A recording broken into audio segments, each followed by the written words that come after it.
presente, por exemplo, algumas nomenclaturas, como a gente fala hoje, né? Altura de molde, de onde vem a altura de molde, né? As primeiras máquinas, elas eram verticais, e hoje a grande maioria delas são horizontais, mas o nome altura de molde permanece por conta desse domínio, né? Esse processo ele foi inventado por Hayate em 1872 e até hoje mudou, né? Mas mudou pouca coisa, o conceito permanece o mesmo.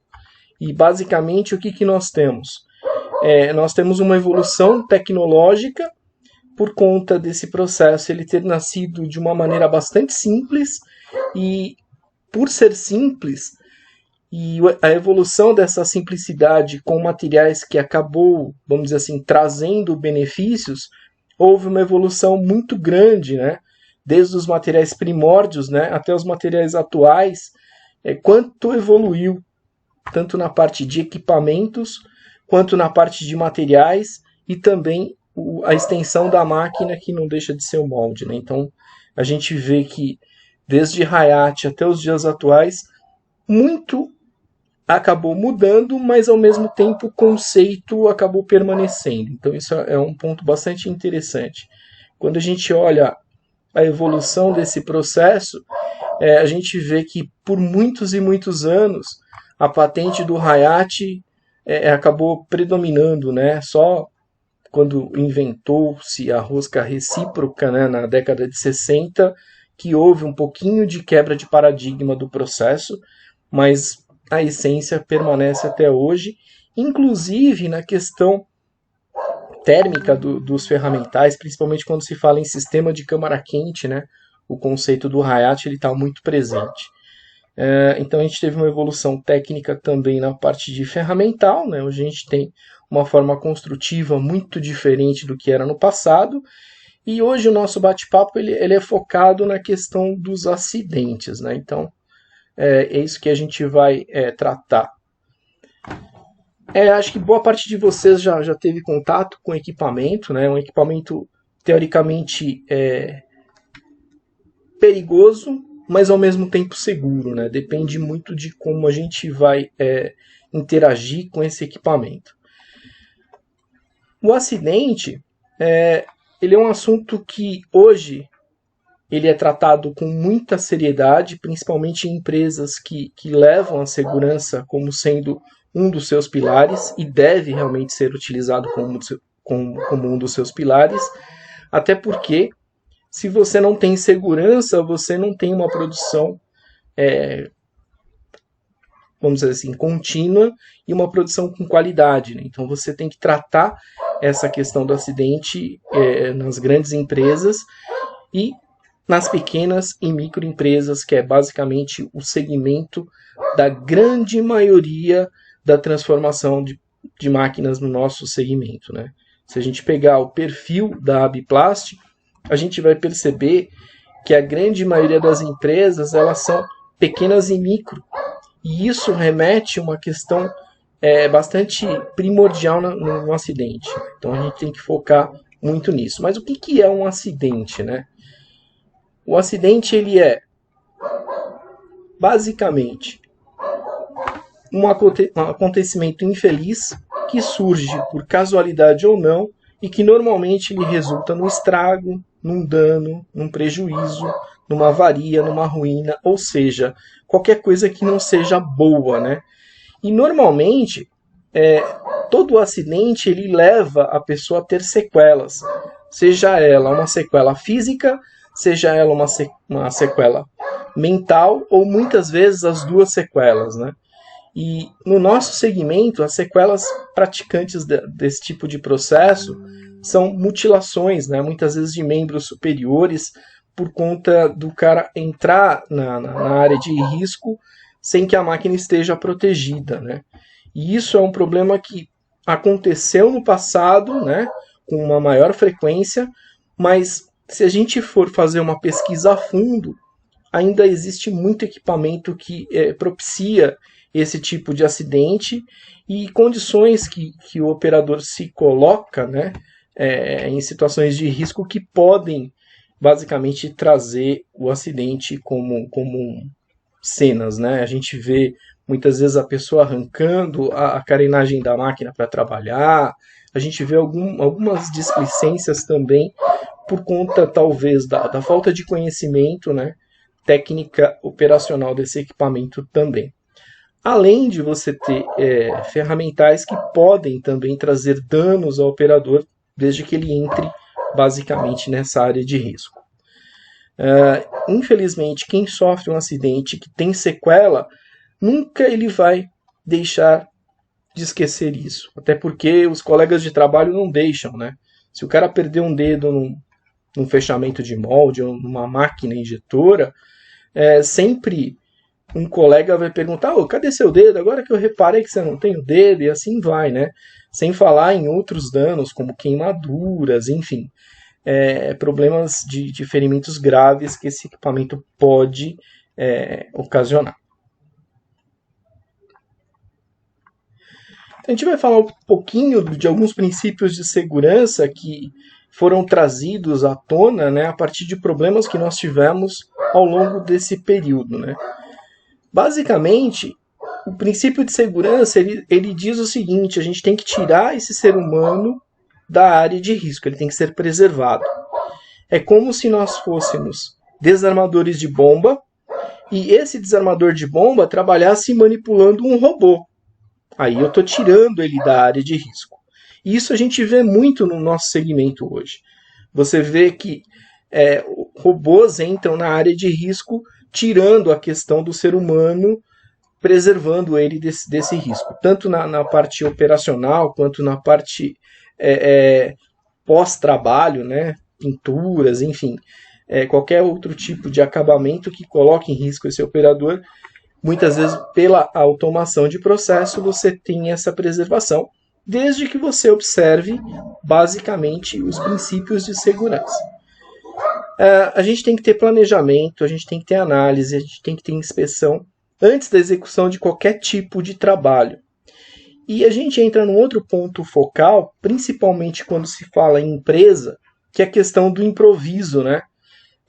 Muitos acidentes acontecem por conta de você ter improviso no seu trabalho, a falta de observação de normas e procedimentos, né, ou alternativas seguras, e saibam, né, que muitas vezes, quando você sofre um acidente por ter improvisado, você não vai ganhar nenhuma medalha por isso.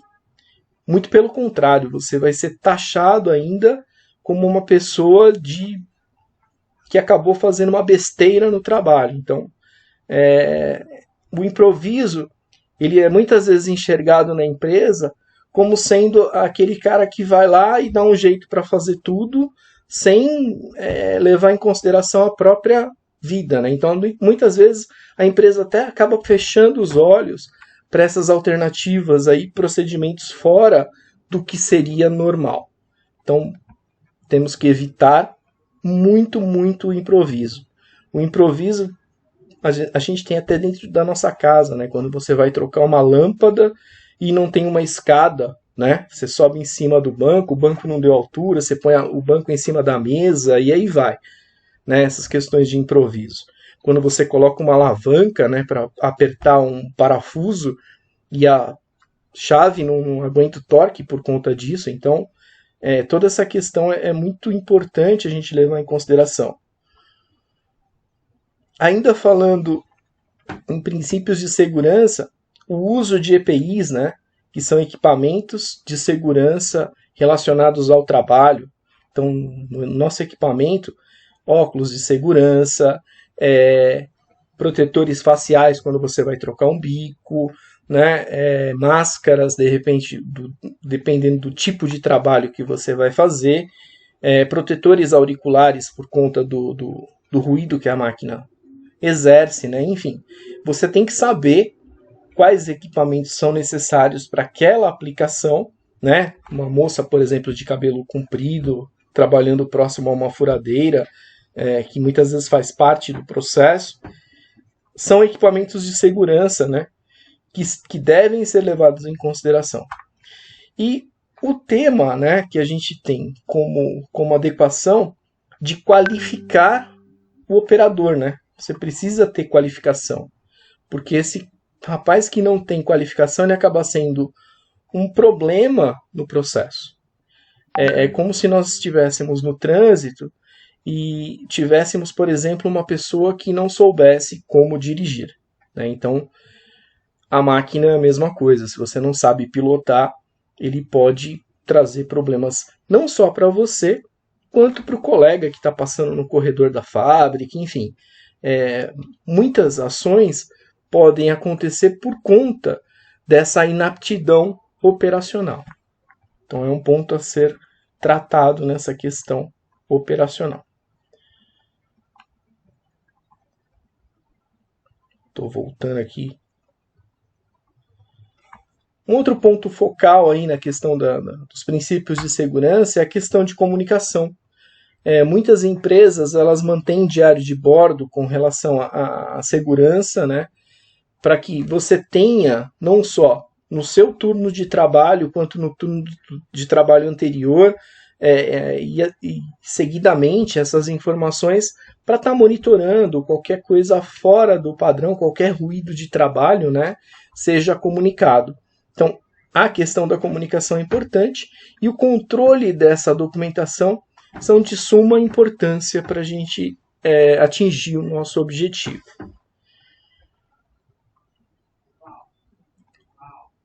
Alguns fatos importantes, né?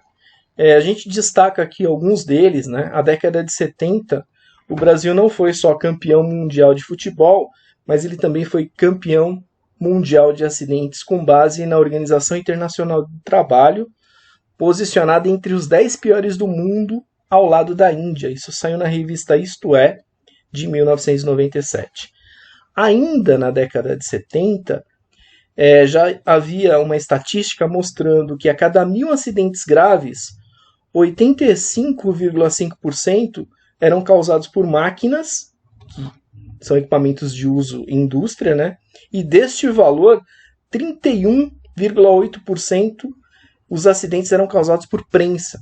E se a gente for ver a máquina injetora, não deixa de ser uma prensa, e a prensa realmente fere, ela machuca, ela mutila, ela causa lesões aí que dificilmente você tem uma recuperação perfeita, né, se isso acontecer.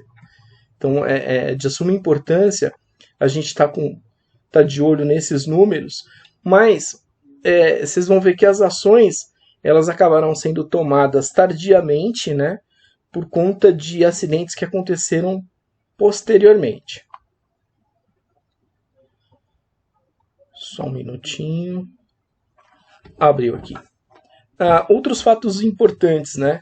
A NR12, que a gente conhece hoje e fala muito sobre ela nasceu em 1978. Porém, se vocês pegarem o nascimento da NR12 de 1978, ela nasceu de uma maneira muito tímida, né? Então, as ações robustas de NR12, elas só foram acontecer a partir do ano de 2010, que é a NR que a gente conhece hoje como sendo uma NR até difícil de atender.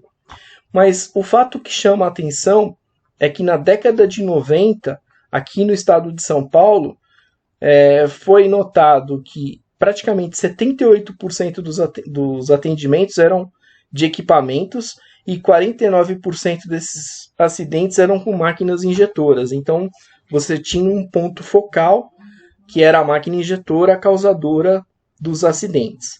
E, naquela época, resolveu-se fazer uma convenção coletiva que ainda existe até os dias atuais, congregando equipamentos de segurança, procedimentos operacionais, treinamento operacional, para que você tenha uma máquina segura dentro do seu parque fabril.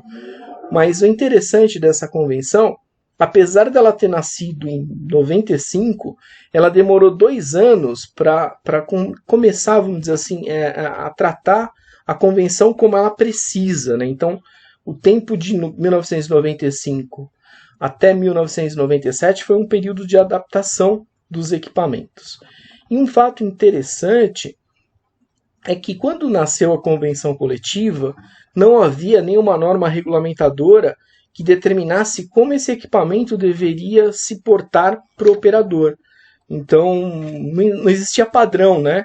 Eu consegui pegar um print de tela da NBR de máquinas injetoras. Uma delas, a NBR 13536, vocês podem ver que ela nasceu em 1995, e um fato interessante, ela vem de normas que são de fora do nosso país, como a grande maioria das normas que nós temos, né? Então, esse fato ele chama muito atenção, né? Se a gente já tinha um problema de segurança na década de 70, a gente teve uma reação muito tardia nessas questões de convenção coletiva, né? Apesar da NR12 ter nascido em 1978. Algumas condições para esse equipamento trabalhar são seguranças que o equipamento tem. Uma delas é a segurança hidráulica, e aqui tem um escopo de como ela funciona basicamente. Aí vocês devem perguntar por que segurança hidráulica, né? Porque a maioria dessas prensas, né, dessas injetoras, elas trabalham com óleo. E uma das maneiras de nós evitarmos o esmagamento é tirarmos a força, né, desse óleo, tirar a pressão desse óleo para que não haja movimentação. Então, basicamente, essa segurança ela está ligada à porta, principalmente à porta operacional, que é onde, no mapa de risco da máquina, vocês vão ver que ela entra em primeira posição. Então, ela vai ter 3 posições básicas, uma de repouso, uma com a porta fechada e uma com a porta aberta. O esquema aqui é um esquema hidráulico simples, só para vocês perceberem. Aqui ilustra uma bomba bombeando óleo, mas ela não tem para onde ir, porque o Tzinho aqui não deixa o óleo ir para lugar algum. Então, não tem movimento, ela está em repouso. A segunda opção é quando a máquina está fechada. Então, quando a máquina está fechada, a pressão de linha, vocês podem perceber que ela consegue chegar até o elemento atuador que vai movimentar a prensa, né? O fechar, o abrir, vai acontecer porque essa válvula aqui, ela está aberta, permitindo que o óleo circule, ok? E a terceira opção é quando você tem a porta aberta. Isso a gente observa muitas vezes no equipamento. Quando você abre a porta, nas máquinas mais antigas a gente consegue perceber até o ruído da máquina muda, né, por conta da atuação da válvula hidráulica. O que ela faz? Ela desvia o óleo para tanque, então a movimentação deixa de existir porque você despressuriza o equipamento. Então essa é uma das seguranças que a máquina precisa ter para ser uma máquina segura. A outra segurança é uma segurança mecânica, que na verdade é um intertravamento que você tem no equipamento prensa ao abrir a porta. Então aqui a gente tem equipamentos mais antigos, onde esse barramento ele era regulado pelo operador, né? E máquinas mais modernas, como essa daqui, que é uma Home, né? E as demais máquinas também utilizam basicamente o mesmo formato, só que elas não dependem da questão operacional. Nas máquinas mais antigas, isso depende do operador, porque se ele abrir a máquina pouco, pode ser que a regulagem desse barramento caia em cima da placa, inutilizando o seu funcionamento. Por outro lado, também, se ele não regular essa distância, a máquina vai, ao longo do percurso de fechamento, poder deslocar esse barramento. Então, é uma segurança, sim, é uma segurança, mas ela é mais efetiva quando ela não depende da ação operacional. Isso nas máquinas mais novas não deixa de existir essa condição. A terceira segurança, muitas vezes ela já está associada à segurança hidráulica. Trata-se de elementos elétricos, né? São basicamente cames, chaves, enfim, o nome que tecnicamente ela trabalha, né? São chaves fins de curso, e ela tem uma posição basicamente aberta e fechada. Então, quando você abre a porta ou fecha a porta, há essa movimentação. E esse circuito, como a gente pode ver na figura, ele está ligado a um circuito de monitoramento. Então, a máquina deixa de entender se o sensor está aberto e deixa de entender se ele está fechado. O que ela entende é aberto, fechado. Isso tem um tempo para acontecer. Então, esse dispositivo, ele monitora o fechamento e abertura da máquina a cada ciclo. Isso é importante. Muitas vezes, na parte operacional, o operador bate a porta muito rápido, a máquina desliga sozinho. Ou ele fecha a porta muito devagarzinho, a máquina desliga sozinho. Por quê? Esse circuito de monitoramento, ele está observando que esse tempo está diferente do que foi pré-determinado dentro do próprio equipamento. E ele normalmente anda em conjunto com o sistema hidráulico. Então, quando a gente tem máquinas como essa, segurança elétrica e hidráulica, no mapa de nível de segurança, ela já é nível 4. Então, ela já atende, pelo menos, a convenção coletiva nesse segmento. Aqui a gente tem os níveis de proteção, né? A máquina, normalmente, ela tem as proteções fixas e móveis.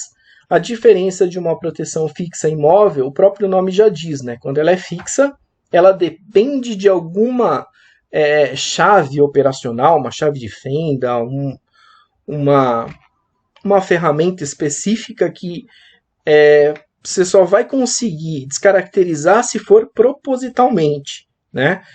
Tem que ser intencional para você retirar proteções fixas. As proteções móveis, elas são movimentadas operacionalmente. Então, a nível 1 é sem nenhum intertravamento, não tem monitoramento algum. A nível 2 tem uma chave fim de curso apenas. A nível 3 tem 2 chaves fins de curso, monitorada, como a gente falou no slide anterior, né? Então, ele tem um circuito de monitoramento aqui. E o tipo de sensores, né, de categoria de falha pode ser desse tipo, pode ser de rolete, enfim. Aqui são tipos de chaves fins de curso. A proteção nível 4 é a proteção que a gente vê associada à segurança elétrica, mais uma segurança mecânica. Aqui eu falei segurança nível 4, me desculpe o erro aqui é segurança nível 5, porque ela aqui não depende do operador na grande maioria das vezes, né? Aqui é um fato hidráulico. Nessa situação nível 4, muitas vezes você cai nas máquinas que é manual, né? Você tem que regular o barramento manual, soltando lá uma contraporca e regulando a abertura adequada ao ferramental. E além da nível 4, você tem a nível 5, que é a segurança hidráulica, e a nível 6, que você tem todos os elementos associados, isso numa máquina tradicional. Quando se fala em máquinas de grande porte, aí você vai ter tapetes de peso, e aí vai. Essas regulamentações, elas estão basicamente tanto na convenção coletiva, quanto na NR12 atual. Para a gente fechar um resuminho do nosso bate-papo aí, né? Então a gente tem basicamente alguns pilares aí, né? Um dos pilares é a questão da qualificação operacional, porque mesmo como uma máquina segura, né? Se o operador não souber trabalhar, ele acaba sendo uma condição insegura. Essa qualificação do trabalhador é aquele que trabalha na máquina, é o cara que trabalha na manutenção, é o cara que administra a fábrica. São as pessoas que interagem com a própria fábrica, né? O pessoal da CIPA, enfim, são os interessados, né? Se a gente estivesse montando um canvas aqui, eles seriam um dos stakeholders. Então, o trabalhador e todos que estão de alguma maneira ligados ao equipamento, eles têm uma percepção na questão da segurança muito importante. O outro quesito que nós temos é o equipamento, que ela precisa realmente dos dispositivos de segurança em pleno funcionamento. Ou seja, em algumas máquinas ainda isso depende da questão operacional. Quando se fala no atendimento em convenção coletiva. Não se falando em NR12, que aí você tem todo um aparato tecnológico para fazer esse monitoramento. Um outro requisito que o equipamento tem que respeitar é a questão do acesso. Então, além desses dispositivos eletrônicos, você tem os anteparos de distância de segurança, que também nasceu de acordo com uma norma de segurança. Então, você não pode ter o acesso nem por baixo da máquina, nem por cima, nem por nenhuma fresta.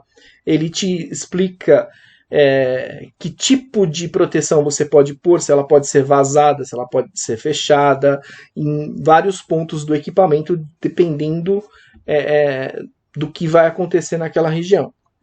E a questão dos dispositivos e meios de acesso, eles têm que ser tão seguros quanto propriamente a máquina, né? Então não adianta a máquina estar segura e o robô bater na cabeça do operador, né? Não adianta o cara ter a máquina segura e num dispositivo de corte cortar o dedo dele, porque ele não tem um bimanual com simultaneidade, né? Enfim. Então a gente tem que estender a questão da máquina com relação aos dispositivos posteriores, os periféricos do equipamento e os meios de acesso, escadas, enfim, toda a periferia do equipamento tem que estar segura, né?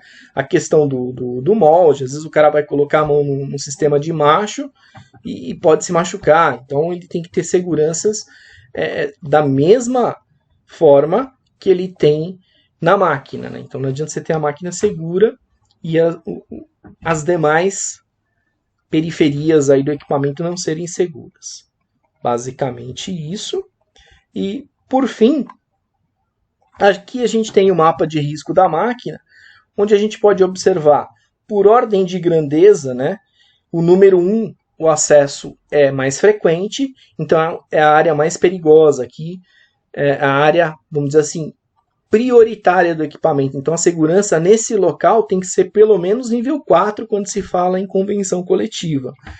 E aí você vai ter a área do sistema de injeção, você vai ter uma segurança nível 3, a área do fechamento, do mecanismo de fechamento também nível 3, a área de alimentação do material ele vai ter que respeitar distâncias de segurança, né? A área de extratores de macho, a porta não deve permitir que o operador coloque a mão por trás dela por conta de distância de segurança. A área de resistência normalmente tem que ser fechada para ele não ter acesso tanto à questão de choques elétricos como queimadura, né? A área de descarga de peça ele não pode ter acesso porque pode cair o molde em cima dele, né? Então são riscos operacionais e é lógico, a área mais frequente, a área mais prejudicial do processo é que a gente tem que ter uma maior atenção, não desmerecendo as demais, né? Mas aqui é como se fosse um mapa de risco da própria máquina injetora. E é isso. Basicamente foi um bate-papo rápido aí com relação à questão da segurança operacional. E agora a gente abre aí para as dúvidas, questionamentos aí. Eu acredito que aqui, como nós dissemos, é somente um bate-papo, né? Não é um aprofundamento na questão de segurança. É só para a gente ter realmente o conhecimento do mínimo dessa questão de segurança para a gente poder trabalhar. Então, estamos abertos às dúvidas aí. Agradeço a presença de todos aí, os colegas da área, né? Muitos são conhecidos aí. E é isso. O nosso bate-papo de hoje é bastante rápido nessa questão de segurança e vamos tentar elucidar as dúvidas aí.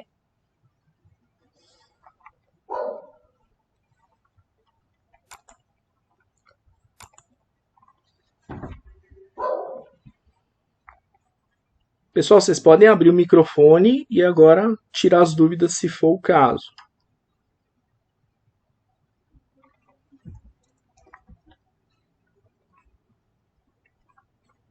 Pois não? Ô Wilson, tudo jóia? Prazer em conhecê-lo.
Wilson, é justamente isso. A ideia da gente estar batendo nessa tecla da segurança, porque ninguém melhor do que quem vai trabalhar saber onde está colocando, né? Essa máquina no passado era chamada de boca do leão, né? E se a gente colocar a mão na boca do leão, o leão morde, né? Então a ideia é realmente o pessoal saber que o equipamento ele precisa ter um nível de segurança. Se a gente entrar no Mercado Livre hoje, Wilson, a gente vai achar equipamentos que não estão em condições de uso, né? E empresas que têm o mínimo de bom senso, quando ela vai desfazer de um equipamento que não tem condições de segurança, ela corta o equipamento. Ela literalmente passa um maçarico na máquina, né? E às vezes o pessoal não se conforma. Por que está passando um maçarico na máquina? Podia vender e tal. Não se deve vender equipamentos desse. A gente não entrou na questão das cláusulas, mas uma das cláusulas é justamente você não vender, não alugar, não operar máquinas que ofereçam risco ao operador. Esse é o primeiro mandamento da convenção coletiva. Da convenção coletiva, que é muito mais branda que até a própria ANR atual. Que, diga-se de passagem, a ANR atual ela nasceu com boa parte dos fundamentos da convenção coletiva.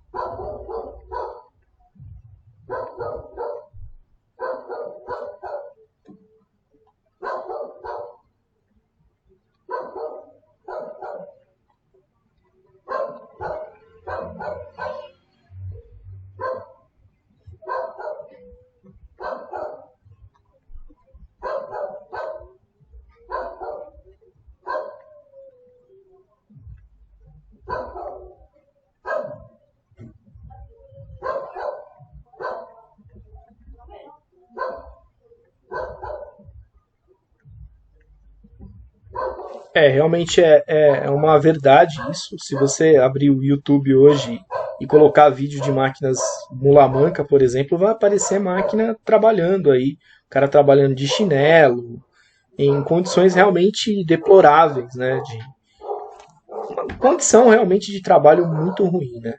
E o acidente, muitas vezes, ele dá sinais, né? E esses sinais que a gente quer que o pessoal enxergue antes do acidente acontecer. Porque quando ele acontece é muito triste, né? Eu, graças a Deus, eu nunca socorri ninguém aí de esmagamento. Mas onde eu trabalhei aconteceu. E acho que muitos de vocês devem ter passado por esse momento triste e crítico aí. E que a gente não quer que aconteça, né? Então é um ponto focal realmente a questão de segurança. É um bate-papo que vale a pena trazer para a parte, principalmente a parte operacional, que aqui está diretamente envolvida, mas tem muito cara maluco aí fora, né? Infelizmente.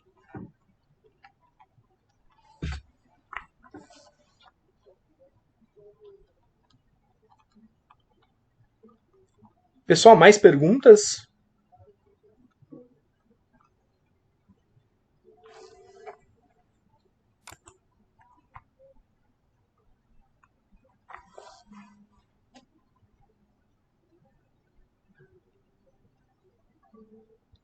Sim, não, pessoal.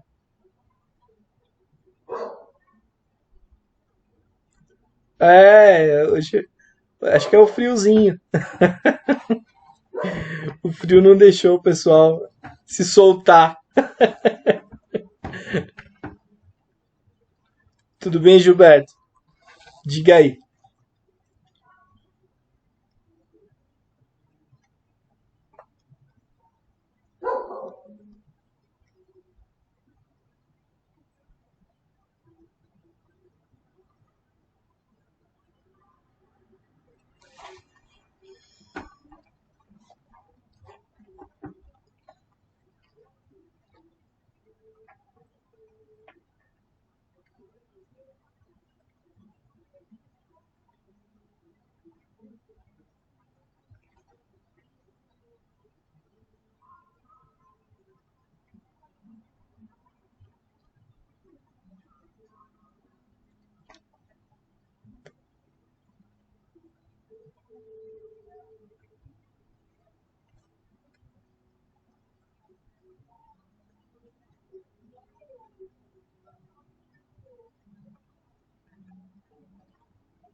Legal.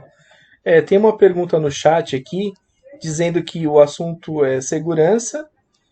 Seguindo aí as normas, queria saber qual circunstância o próprio operador pode ocasionar um acidente. Essa é uma preocupação que acho que todos os empresários deveriam ter, né? Se é que boa parte deles ainda não tem. É justamente trazer a questão operacional para que ele tenha as responsabilidades. Então você tem, dentro desses requisitos, responsabilidades que você tem que ter com relação ao equipamento e da mesma forma o empresário ele tem que ter a sua responsabilidade, assim como o governo tem que ter a sua responsabilidade. Ou seja, se ele foi treinado e ele assumiu o risco, a questão do acidente ele pode e deve recair até em cima do próprio operador. Porque se ele negligenciou uma norma de segurança, se ele deixou de utilizar um EPI, se a máquina estava dentro dos requisitos técnicos e o acidente aconteceu, então existem cláusulas que podem reverter essa situação.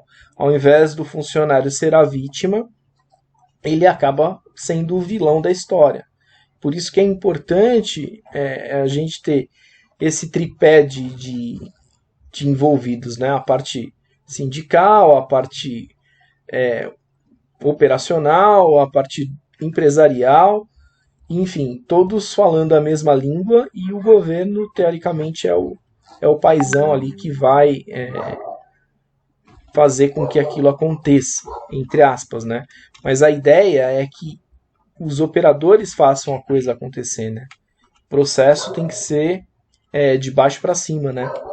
Nessa questão do conhecimento que a gente espera. Forçar a coisa de baixo para cima. Claro que é difícil, que o natural seria ser de cima para baixo, mas o que a gente quer fazer é justamente que os operadores tenham entendimento de quão importante é a questão de segurança no equipamento. Mais alguma pergunta?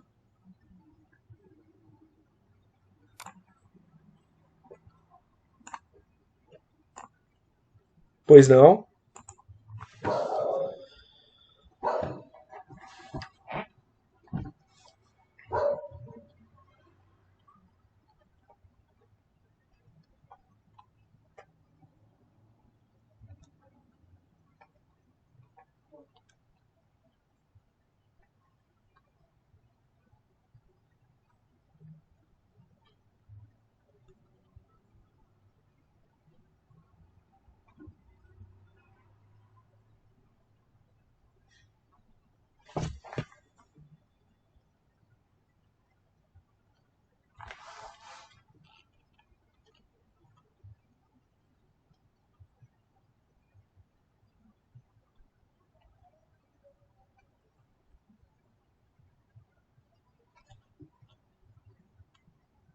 Uhum.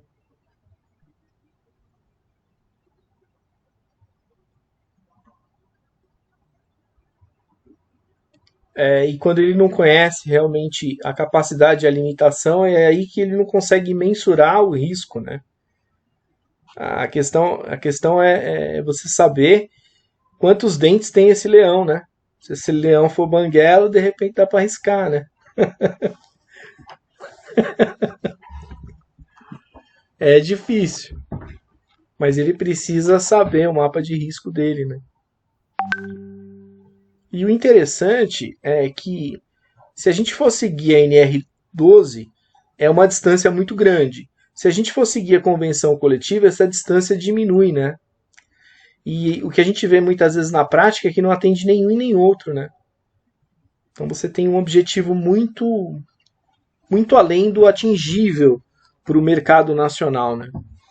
Infelizmente.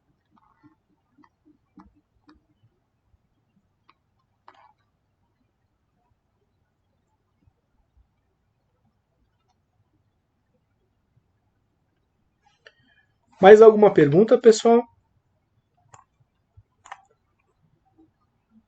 Ah, tá. Já entrei no decorrer do assunto de segurança. Deve ter nas injetoras um kit com protetor facial, maçarico, luvas específica para bico entupido, manuseio do canhão. Na verdade é assim, Eduardo. Cada operação dentro do equipamento é um risco operacional, né? No caso de você tirar bico entupido, pode ser que a máquina esteja pressurizada, o operador ele tem que saber despressurizar o equipamento, ele tem que utilizar os EPIs necessários, soltar o bico lentamente para poder despressurizar ainda mais o sistema, né? Então é aquela questão operacional que a gente começou a falar no início da apresentação. O operador ele também é um ator aí na questão da segurança. Não quer dizer que a máquina que tem NR12 alemã, por exemplo, não vai trazer risco operacional. Se o cara não souber operar, ele se machuca, né? E às vezes são operações simples. Afastar um cilindro de injeção na hora de tirar uma peça presa do molde, colocar um anteparo, né? Se o sistema de câmara quente tiver pressurizado. Então é realmente o conhecimento é um dos pilares da segurança, além do próprio equipamento, como também normas que foram concebidas na construção daquele equipamento.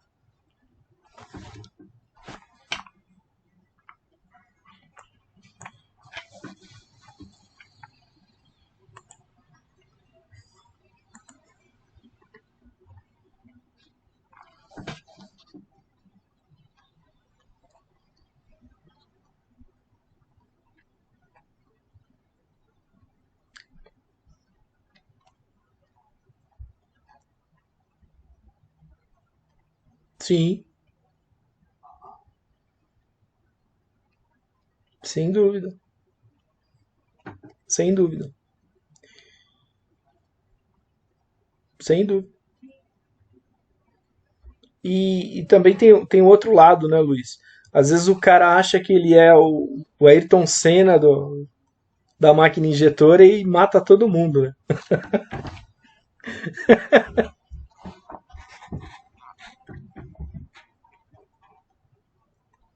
É um perigo. Aí é um perigo também. Aqui tem uma pergunta no chat. Antigamente aconteciam alguns acidentes que eram bem fáceis de prevenir em relação à regulagem de máquina. Por querer da produção, as máquinas trabalhavam com velocidade de abertura no máximo e curso de abertura no mínimo. E o operador ter que colocar a mão no molde porque prendia alguma peça. Me lembrei da boca do leão. Se essa máquina tem as seguranças, o leão tá banguelo, né? Precisa saber como a máquina está, né? Por isso que um dos pontos críticos do equipamento é analisar se a máquina tem segurança, se ela efetivamente está funcionando, se ela não foi manipulada, enfim. O pessoal aí de máquinas deve saber, né? Tem muito empresário que pede para modificar a lógica da máquina para aumentar a produtividade, né? E tem... Isso é impróprio, né? É quase uma pornografia, né? Fazer isso.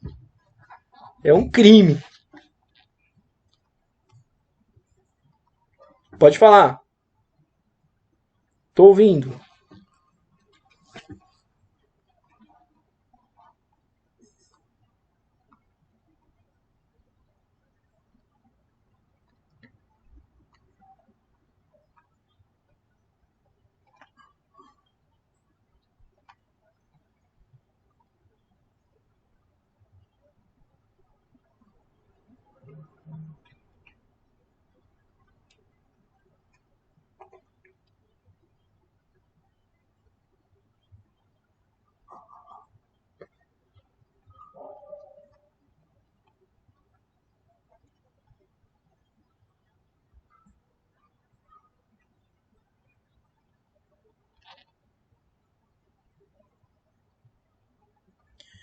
A questão é a seguinte: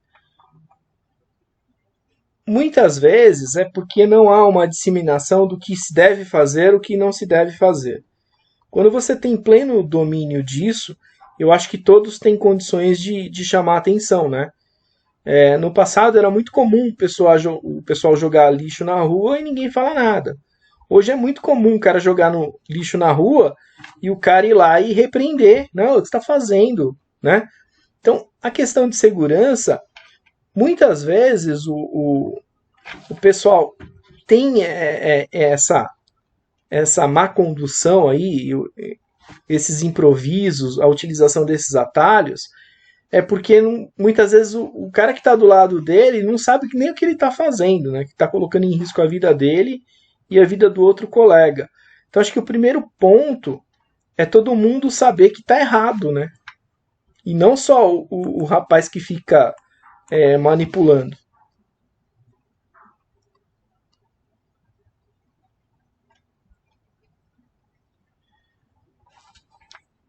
O Eduardo perguntou se a escola tem curso específico com máquina injetora. Tem. Isso para quem está seguindo realmente a risca as condições de trabalho, o operador ele não pode trabalhar se ele não for treinado nessa parte operacional.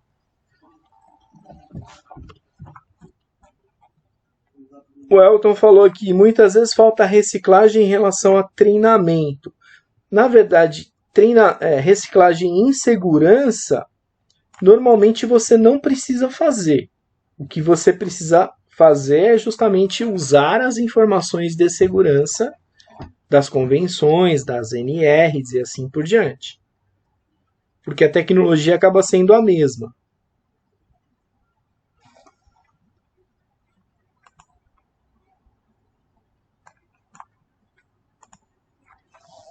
Mais alguém?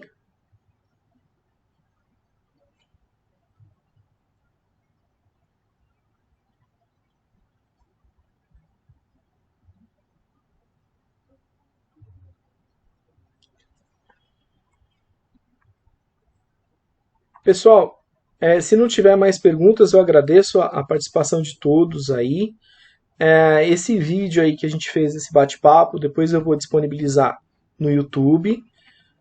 Aqui na apresentação tá os meus contatos, tá o meu telefone de WhatsApp, tá o YouTube, tá o perfil no LinkedIn, tá o site da consultoria. Então, dificuldade para a gente se comunicar, acredito que não vai haver, né?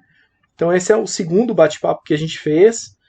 Eu espero que vocês sugiram talvez um terceiro tema, né? O primeiro ele foi bem genérico, esse segundo ele teve o ponto focal em segurança, e aí para um terceiro, talvez um tema aí que vocês sugiram e a gente acate e monte um terceiro bate-papo.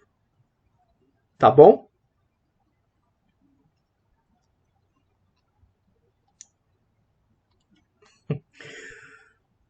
Tá gravado, tá gravado, tá gravado, tá gravado, tá gravado no YouTube.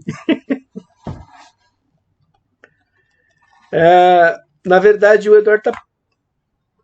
Oi? Sempre. O Eduardo perguntou se o curso é um dia ou é uma semana. Na verdade, ele é em horas, né? Então depende da disponibilidade do curso. Normalmente são 16 horas de curso. Isso pode acontecer em 2 finais de semana ou em dias da semana, isso depende.